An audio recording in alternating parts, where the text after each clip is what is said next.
हे जितवाहन जिया को राखब अपना सब संतान के।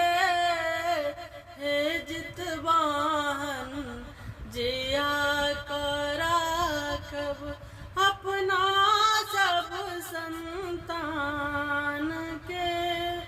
आहा जो नहीं सुनबै भगवन, आहा जो नहीं सुनबै भगवन तखन सुनत के आन है, तखन सुनत मोर आन के। हे जितवाहन जिया को राखब अपना सब संतान के। जीवन रक्षा ओहि के जिम्मा, जीवन रक्षा ओहि के जिम्मा। सगर जगत जाने सब लोग, सगर नगर जाने सब लोग। ककरो बच्चा जीव का जितिया व्रत केने संतोष, जितिया व्रत केने संतोष। यदा कदा हमहु देखने छे जीवत बहुत प्रमाण से। हे जितवाहन जिया को राखब अपना सब संतान के। तेल खरी चढ़ेलों कलिए निराहार आराधन आय, निराहार आराधन आय।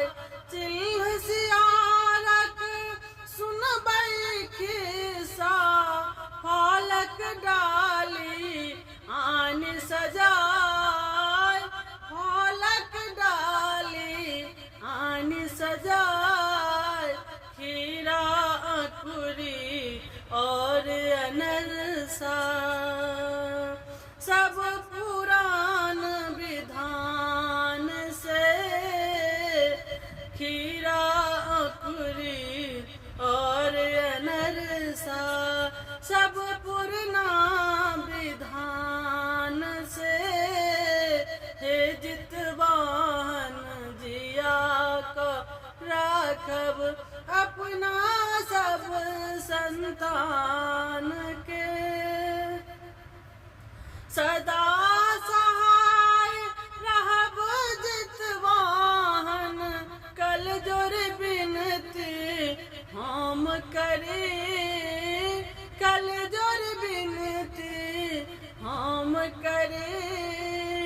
मणिकांतक बहु तो हो गलती निज मन नहीं है आहू धरे, निज मन नहीं है आहू धरे। आही के आस पर हमन फिकिर, आही के आस पर हमन फिकिर। तकर राखब ध्यान से। हे जितवाहन जिया को राखब अपना सब संतान के। हे जितवाहन जिया को राखब अपना सब संतान के। धन्यवाद। जय मिथिला जय।